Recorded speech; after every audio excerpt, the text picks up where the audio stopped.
Harness, everybody. It's AEW. It's Dynamite. It's Wednesday. It's DA Wrestling. We're covering what Dynamite again. Right. On today's show, Blood and Guts, MGF, Osprey 2. We got another title match for All In, and Britt Baker has her first match back against Hikaru Shida. But of course, today we are starting with AEW's Blood and Guts. It's going to be an annual thing now. And I tell you, it's probably going to be one of the most violent Blood and Guts matches there has probably ever been in the history of AEW and this event. A lot of blood, a lot of craziness went on in this matchup, and we're gonna go over you guys. Though it is after AEW, of course. It is Wednesday night, of course, as always. And just in case you guys are wondering too, so like, share, subscribe down below. Right, make sure you follow us on Podbean, Spotify, all those other platforms there. Right, click the link down below, guys. Enjoy it. Right. Anyway, let's get to Blood and Guts here. Before the match started, though, they did a little narration part done by the legend of Dean Malenko. It's great to hear his voice back on TV. It is just his voice. Dean Malenko was a great wrestler back in the day for WCW, the Iceman, man of 1,000 holds. Of course, Chris Jericho is the man of 1,001 holds. Figure that one out. Probably still one of the funniest segments in the history of WCW. Anyway, but Blood and Guts starts off with Jack Perry and Darby Allin. And it just starts on the outside of the cage. Doesn't even get in the cage first. By the time Darby tried to even get in the cage, Jack Perry just knocked him out of the cage and started brawling on the outside. Just kind of let's set the tone as to where this was going to all go for the entire match. They beat the hell out of each other a lot. They got back in the ring. Eventually, by that time there, before the first 5 minutes are up, Jack Perry set up a garbage can in the corner there and basically harpooned Darby Allin into the bloody into the garbage can. Just absolutely annihilated him with it. By that time there, the second competitor came out, and it was Nick Jackson. Now, by the way, guys, I think I've mentioned this before, but if you guys are not too sure what Blood and Guts are, you are the first time listening here or the first time seeing Blood and Guts, or the first time you will probably be watching it. Blood and Guts is very similar to War Games. That is in WWE, right? Or originally WCW. So that's pretty much the base of what it is. The rules are slightly different, but not much different. Okay. So anyway, Nick Jackson comes in next, and they start beating up on Darby because they do have the man advantage. They won the man advantage in a coin toss, which was kind of a rigged coin toss earlier in the night on AEW. But hey, whatever. Elite gets it. After that, as they're beating up Darby Allin, the next man in the match for Team All Elite was Mark Briscoe, and he comes out in a fury, just starts beating the hell out of everybody, just taking everybody absolutely out. Ends up putting a few people through a couple ladders for fun and all that stuff there. As usual, typical Mark Briscoe. If you follow Mark Briscoe's career in ROH with his brother, the late Jay Briscoe, they like to do a lot of stuff too, so it's nothing new to him. After that, the third member of the Elite comes out, which is Matt Jackson. And obviously the Bucks get together. They start tag teaming everybody, start super kicking everybody. And then the craziness starts to slowly start to creep up more again. Anthony Bowens is the next competitor out for Team AEW. And he just goes absolutely ape poop on this whole thing. Just ape poop. Right? Ends up getting a hold of Jack Perry with a pair of scissors in his hand and starts jabbing him in the head with it. Like, I'm going to, and then takes the scissors, sticks them in his mouth, and then opens them. Which, granted, you are a sick F. You know, I mean, obviously that was probably going to get it. There was worse stuff that happened in this match. That was just kind of the tip of the iceberg, folks. It wasn't exactly one of those things where, like, oh, that's just going to be the most violent thing you see. No, this is probably one of the most violent ones.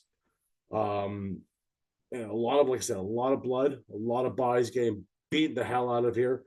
So after that, the man who never really does matches like this is the next one out, and that is Okada. He comes out with a sign that says Rain Man Boulevard. Now, they give me a little background with Okada. He did used to play baseball in Japan, so he knows how to swing something. So he comes out and starts hitting people with his sign. He ends up putting, I believe, Anthony Bowens through it a couple of times, once or twice, puts a pile driver through him on it. After that, the next member of the Acclaim comes out. Right, that is Max Caster. All this is about 5 minute intervals after the first 5 minutes, guys. So you can see it's very similar to um, WWE's version of War Games, right? Very similar. So he comes out, Cass starts hitting people with microphones because he brought his own microphone out. Why not? Like Harry brought out a chair. Briscoe kind of brought himself out. He just used himself as a human weapon.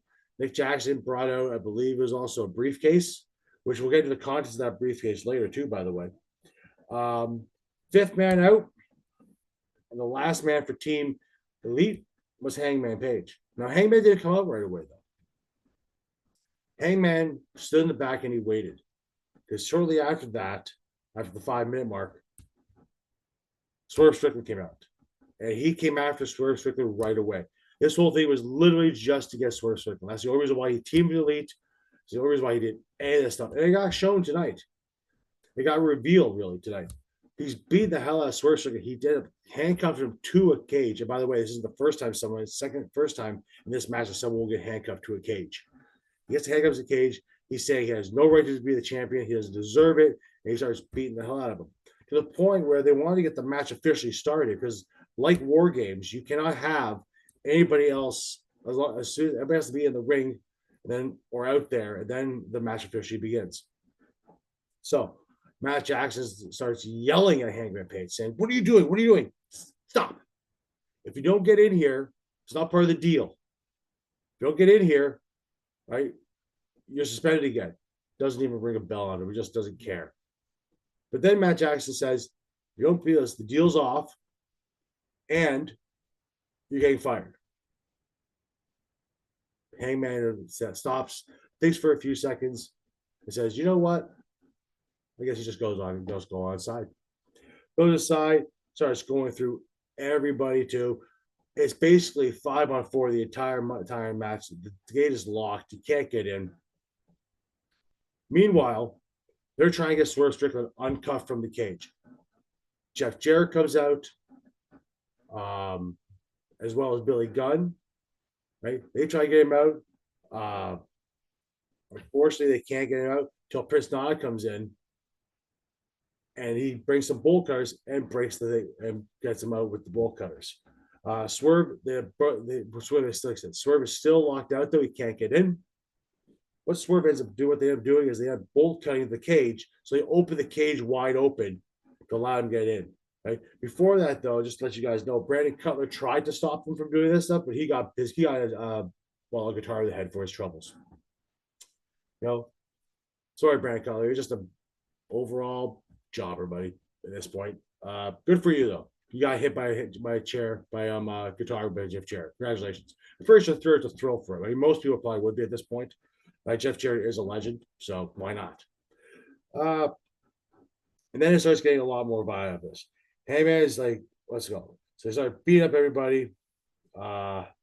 Swerve gets in, starts clearing house. As soon as he gets in that ring, he starts clearing everybody except for Hangman. Hangman is in the other ring, waiting on Swerve. Just absolutely waiting, watching him. And then they make eye contact. Makes you wonder where this is going to go. And we're going to get to that in a bit. This is where I think it may go. So, Swerve is getting in there. Him and Pace start going at it toe-to-toe, beat the living hell out of each other. Everybody at this point now is just beaten down. So you might be wondering yourself, Andrew, you mentioned earlier about a briefcase that Nick Jackson brought down. Well, that briefcase gets opened up to find a bunch of staple guns. Eventually, Swerve is the only one in the ring standing, and all the elites surround him like a firing squad, and they all start staple gunning him. And Swerve, being the sick individual he can be at times, is laughing the entire time, just absolutely having himself a ball. Getting stapled. Gets up, gets a staple gun of his own, and proceeds to staple Nick and Matt Jackson's head. Staples Okada in a very certain region that you probably don't want to be stapled in, or at least above it. And then Staples Adam Page through the lips or through the chin, I believe it was. I couldn't really get what the angle was. I think it was one of those areas too, but it was definitely somewhere in the face. You know, they always say not in the face. Probably the reason why you don't say not in the face. So proceeding more, this again starts to come outside of the ring again. And well, Swerve and Hangman are the first ones out of the ring and out of the cage. They are brawling on the outside of the ring. Eventually, they fall off the stage together and go through some, well, usual debris as there always is there for their own safekeeping. They're basically eliminated from the match after this. They're not even around anymore. That's it. They're done. Meanwhile, the Bucks are setting up about 4 tables on the outside of the cage. They lay Anthony Bowens underneath there. And it looks like the Bucks are going to try to climb to the top of the cage. Like it seems to be almost every year that tends to happen, like all kinds of on top of the cage. We've seen it the past couple of years for sure.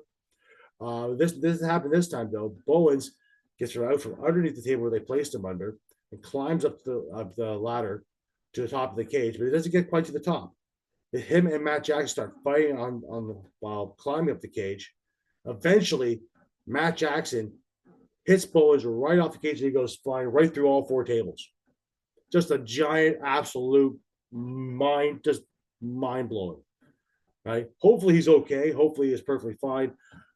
We'll find out obviously next week on Wednesday Night Dynamite, and we'll see what will happen after that. But he just goes right through them all. Back inside the ring, there is another table set up. It's basically at this point here AEW versus pretty much Jack Perry and Matt Jackson. Everybody else has pretty much been taken out at this point. Matt Jackson, while he's on the outside there, they have a table set up. Mark Briscoe puts Nick Jackson through another table on the inside, in the middle of the rings there between both rings. He's taken out, right? Does the same thing to Matt Jackson as well later on. Before that, right, while it's happening, Perry is laid on the table, and all you see is Darby Allin climbing like a spider monkey, like Spider-Man, all the way over the side, right? Shimmies himself all the way over to the middle of the ring where that table is and just coffin drops himself onto Jack Perry. But he says doesn't go for the cover. He does not go for the cover. He picks up Jack Perry. Him and Mark Briscoe handcuff Perry to the cage. See, I wasn't lying. Somebody else got handcuffed to a cage. I wasn't lying. It's handcuffed to a cage. And this is where it gets a lot really messed up. Like I said, a lot of blood, a lot of staples, a lot of violence. Mark Briscoe starts beating the living hell out of Perry, saying, "You're going to quit? Are you going to quit?" Keeps beating the hell out with a kendo stick. "Are you going to quit?" No. Darby gets on the mic and says, "Are you going to quit?" Jack Perry says, "No." Says, "Okay, I'll be right back." Meanwhile, Mark Briscoe takes a chair and just smokes him in the head. Just smoke. It was loud.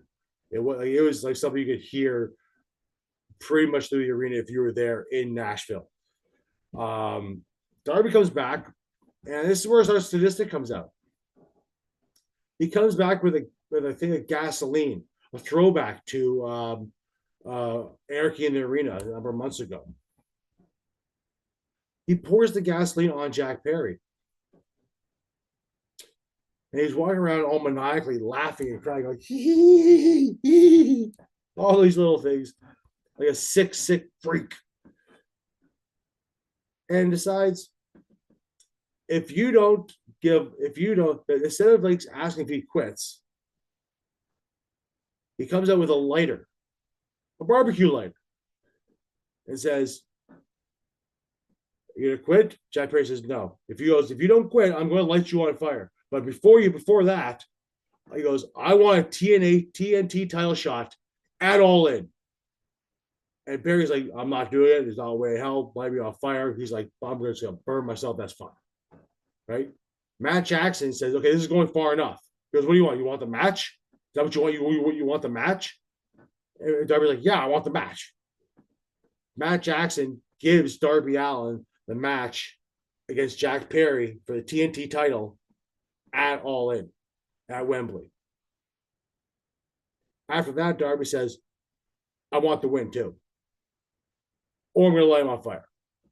Matt Jackson basically submits for his team, and there you have it. AEW wins Blood and Guts over the Elite. Now, I'm a little surprised actually that the Elite didn't win this. I kind of was expecting the Elite to win this, just based on what was kind of going on. But a lot of things happened in this match. So now at All In, we're getting Darby Allin versus Jack Perry for the TNT title at All In. It makes me wonder a little bit if Jack Perry will lose this title at All In against Darby Allin, because that would make Darby Allin, I think, a three-time TNT champion. If I'm wrong on that, please comment down below. I might be wrong. I could be fact checked on that. Please feel free to go ahead and do that. Comment down below if I'm wrong or not. But yeah, that, and also the stuff that happened with Hangman and Swerve. Now, I mentioned it before last week, and I think the week before that, Swerve is set to face Daniel Bryan Danielson. I keep on calling him Daniel Bryan. I don't know why I do that. No, I'm used to WWE with him. So Bryan Danielson at All In. I'm wondering if right now, if we're going to possibly see either Bryan Danielson somehow lose that shot at Swerve, and they're going to insert Page, or they're just going to insert Page and have a triple threat. I'm wondering if that's the way they're going to go with this, because this Hangman and Swerve feud is becoming very, very even more exciting now that Page is back. So it's a good possibility that they're going to do this. One of these two options, I think. And I'm looking forward to All In. I'm not going to lie, I'm really looking forward to All In. I mean, AEW is going to fill that card right up to probably like 10 matches or 12 matches. It's going to be a long show. They usually are, especially for All In like that. It's going to be a big one. But it is in England, so it would actually start earlier technically. So it's actually wouldn't be that bad here, especially here in Canada. So, but that was basically Blood and Guts. Now, to start now, we get to now MJF versus, well, not MJF versus anybody. I'm sorry, my apologies, guys. MJF had basically did a speech claiming how he beat Will Osprey, he beat this so-called best guy, that he is the best, that he's got better than everybody. Made it known to Swerve that he did not forget about the AEW World title, that he is looking to go after Swerve as well for the AEW title.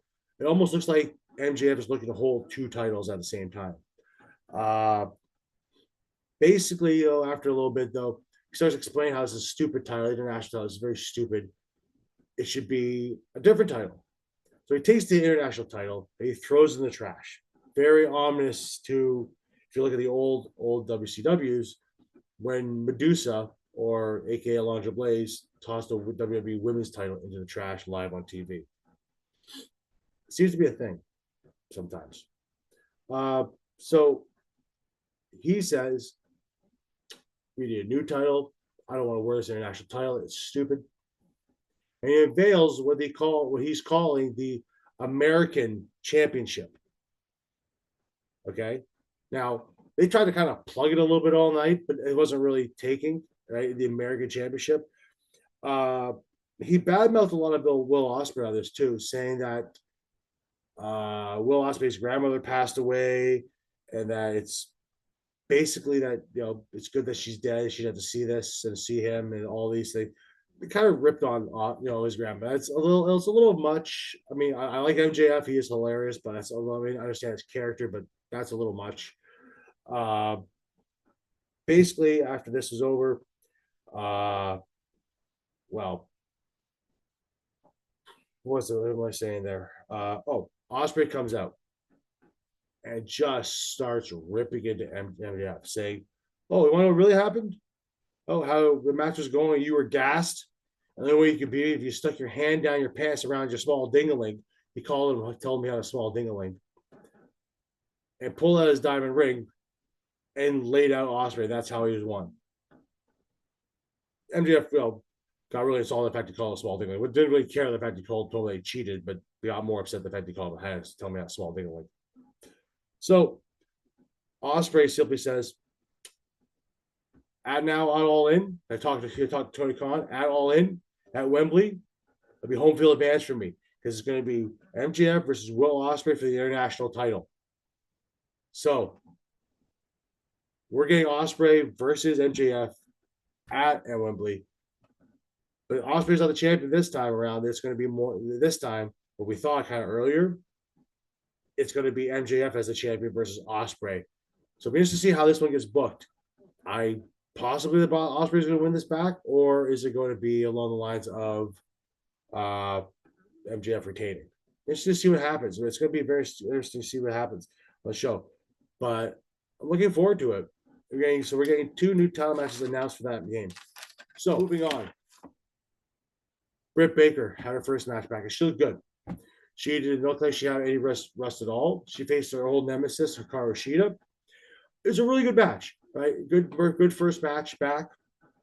Really showed she still had a lot of skill in the ring, even though she's been gone for such a long time. Even Hikaru Shida came back with a different look, more almost like her look reminded me of like a female Yakuza man. So maybe that's something where she's going to go towards now. I don't know, but it's definitely a newer look for Hikaru Shida. Britt Baker ended up winning with the lockjaw, which at the end of the match brought out Mercedes Moné. Mercedes Moné said, "You're asking me right now. You asked before. You want to know what my answer is? I'm going to face you at All In." She goes, "No, we're not going to face you at All In." Before Britt wanted a microphone, before she get that microphone, a new AEW signee showed up, which is Camille. Now, Camille, who used to be in NWA, she has been on AEW once or twice beforehand. It looks like she signed a complete contract now with AEW. If you don't know who Camille is, she, like I said, she used to be in NWA. She was a champion in NWA. If NWA, if you guys don't know who that is, it is the promotion owned by Billy Corgan, so of the Smashing Pumpkins.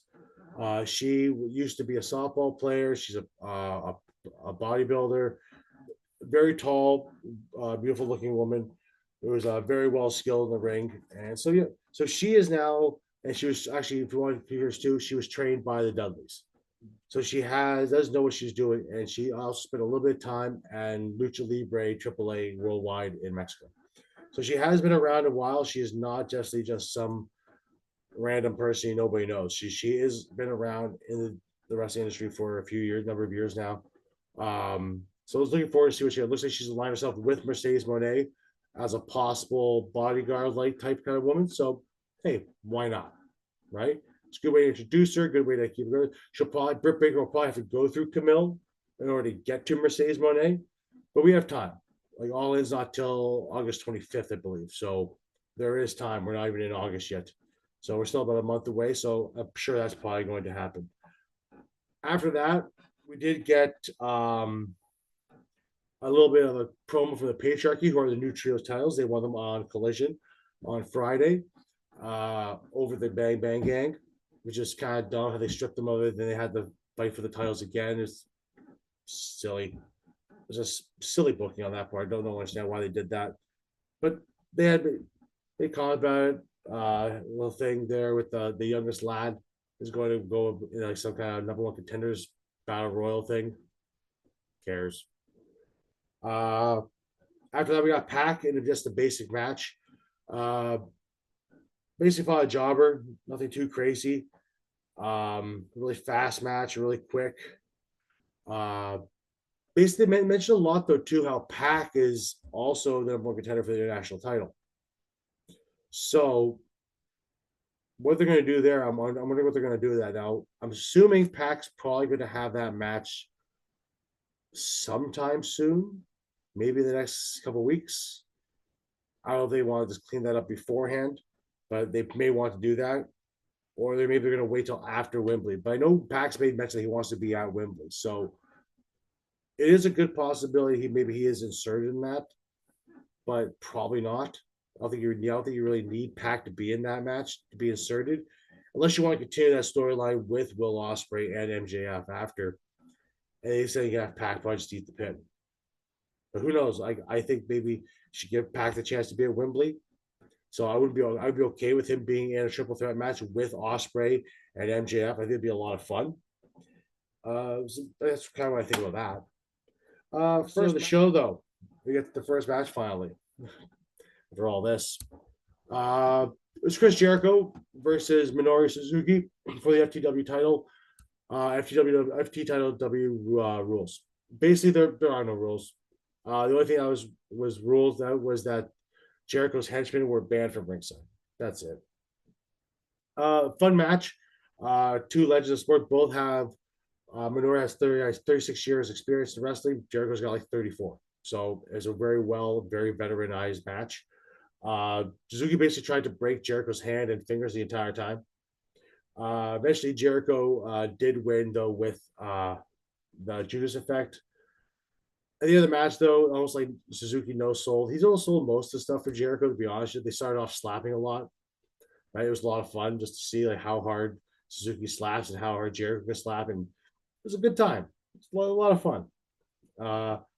So yeah, I go take a look at match. If you want to see some just two classic wrestlers just kind of go have a fun match, go watch that one. It's a lot of fun. So after that though, Suzuki gets pinned by Jericho with the Judas effect. After the Judas effect, gets up and Gotch pile drives Jericho and leaves. So he leaves into a standing ovation. They all have a good time. And lastly, on to finish off Dynamite 2, Mariah May came out with our glamorous Mariah May ensemble now.